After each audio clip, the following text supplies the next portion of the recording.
Hello. It's week 5. It's Monday. Woo-hoo! Yay.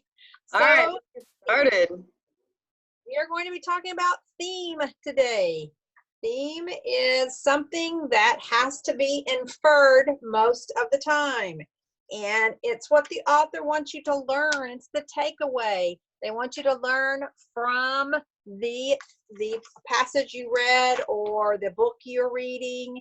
And here's some things that you can do. I'm going to tell you a few. It's in this video, but I'm going to go over a few things. You need to look and observe what the characters are saying and what they're doing.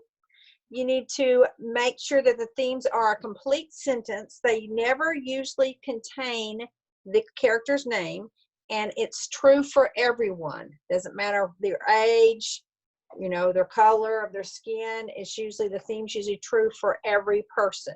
Okay.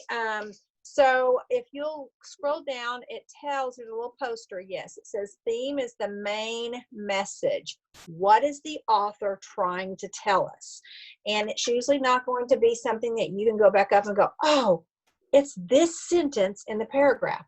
It's usually something you're going to have to infer. It's not stated. You have to think about it. You have to think a little bit deeper what the author wants you to know or learn, and it's a broad idea about life. And we're going to do a little bit of an example of one for you all. This was something that we found, and it says free, and so it has task cards, and it also has some reading passages. So the first part of it, you can go and you can read about the theme, and you can think about it, take notes if you like, and then we're going to scroll down to the passage and kind of begin reading that. So if you want to read for us, Ms. Hurt, and I will do the rest. I'll do the activity. Okay. Max and Kaya were best of friends. They spent many hours together after school and on weekends. One of their favorite activities was to play basketball together. Kaya had a perfect hoop outside of his house on the driveway. So they spent much of their time shooting hoops at Kaya's house. Where is the basketball? Max asked one day when he was over at Kaya's house. There are 2 basketballs in the garage. Let's go, replied Kaya. The boys organized a competition. Whoever could make the most baskets out of 10 shots won a round. They used the paper to keep track of who won each round and decided that the ultimate loser would have to write a love note to Claire, the cutest girl in 5th grade. After they played 6 rounds, I was at the school today. I have to stop for a second. I was at the school today, and I kept all the notes that I found throughout the year. I'd find notes on the floor or in the desk, and when I opened my desk drawer today, there's all these notes that I found. That reminds me of that. That's funny. Okay. After they played 6 rounds, they were tied in a competition. Kaya's mom called them for dinner. Frustrated that they couldn't continue playing, Kaya hurled the ball down the street. It traveled in the gutter, over the block, away down his steep hill. I'll get it later, shouted Kaya as he threw his arms up in the air. After dinner, they grabbed the other ball from the garage and continued their competition. They played a few more rounds, knowing that the winner would be determined at the end of their playtime. When Max's mom arrived to pick him up, they were still tied and agreed that they would finish later. They waved goodbye and they left the ball on the front yard. Giggling as they gazed at Claire the next day in class, Max and Kaya agreed that they would continue their competition to determine the winner. I can't wait to see what your love letter says, Kaya taunted Max. She's going to fall in love with you after she reads your letter, Max laughed. When they got to Kaya's house, they started looking for the ball, and they couldn't find one. Well, what happened to the balls? Max inquired. We left one on the front lawn, but I don't see it now, replied Kaya. They took a walk down the street to find the ball that had rolled down the street. There was no ball in sight. Well, how did we lose 2 balls? Kaya said, shaking his head. The boys went inside the house to ask Kaya's mom if she could go buy a new ball for them to use. What happened to the balls that were in the garage? She asked. Well, I think they got lost or stolen or something, Kaya mumbled. If you had any money, you could buy another basketball, his mom replied. But I won't be buying a basketball for you. How can we make some money? They asked. Max and Kai spent the next 2 hours raking the lawn, pulling weeds and pulling weeds. When it was time for Max to leave, they had only earned $8 of the $24 they needed to buy a new basketball. Instead of playing ball for the next week, they worked in the yard and did chores around the house until they earned enough money to purchase a new ball. Okay, so let's talk about it.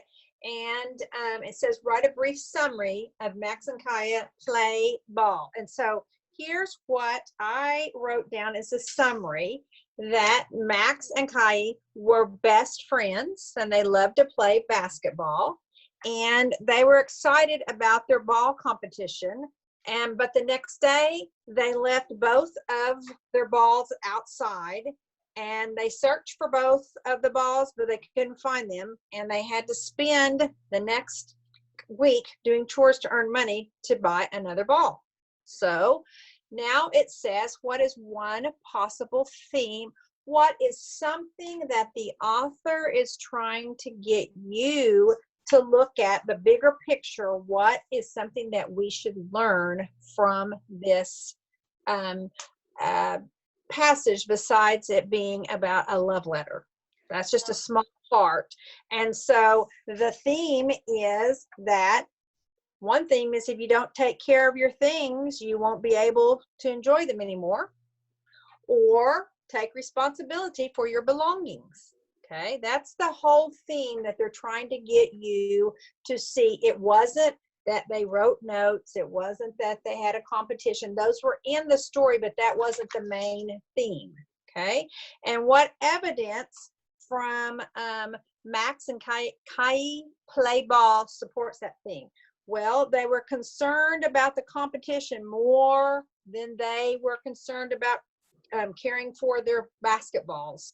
And they didn't set the one ball that rolled down the hill, and they left the other one outside on the grass overnight. And guess what happened? No basketballs. So that's what supported what I just told you was the theme. So scroll down a little bit more. And how can you apply this thing to your own life? Well, it can be like with anything. Like the other day, we read, you all had to write a story about that car that was in the pool. And I got some really good journal entries that way. And a couple of them said, you know, they were irresponsible. They didn't take responsibility, and they were going too fast, and they put the car in reverse, and, you know, instead of drive, and it ran into the pool. Another one said they took the corner too sharp, went through the bushes. So that's the same thing. Not taking responsibility, you lose things. Can be little things too, like your keys. I do that some. Me too. Mm-hmm. Me too. So there's the answer key that you can kind of see. And the next 4, you're going to number your paper from 1 to 4, and you're going to read each of these task cards. And then if you'll scroll down to the very bottom, this is what you're going to do to answer it. Keep going. One more, Miss Hurt. This is the task cards, and so you'll number 1, 2, 3, and 4, and you'll just put A, B, C, or D, and then you'll number 1, 2, 3, and 4 again, and put A, B, C, D also. And then you're going to write your own theme for task card 1. So after that, you'll put number 1, and your whatever theme that you're going to say on task card 1. You're going to do it 4 more times. So you'll have 3 sets of 1, 2, 3, 4, numbered to 4. Okay. So 1, 2, 3. Yeah. Yes, and with 4 in each set. Gotcha. Okay. And then if you'll scroll down, you can self-check this, but I want you to make sure that we're going to use the, we're going to trust you, the trust system. And I want you to turn that in, though. That's part of your assignment, is to do that. Great. Okay, very good. Very good. The journal at the bottom, I think. Well, they have to do IXL first. Oh, yeah, IXL with theme, and you'll have to read very carefully and think about the big picture, okay? What are they trying to tell you? And then this one you're going to do just like we've been doing. You're going to write a paragraph about social distancing, and guess what? It's all starting to open back up. So maybe, you can write something a little bit different, like you got to go out somewhere this, last weekend, because some of the things are opening up. And then write a paragraph about something in that's happening good in your world. And remember to use you have been doing really good about your descriptive word and your sensory details. I've been really, really pleased with your writing lately. So good job, 5th graders. Yay! So. Okay, so that's it for theme. Yes, that's it. We'll get Very good. That sounded pretty easy, Mrs. Landers. Yes, it was. So. All right. Well, we'll see you guys back tomorrow. Yeah. Bye. Bye.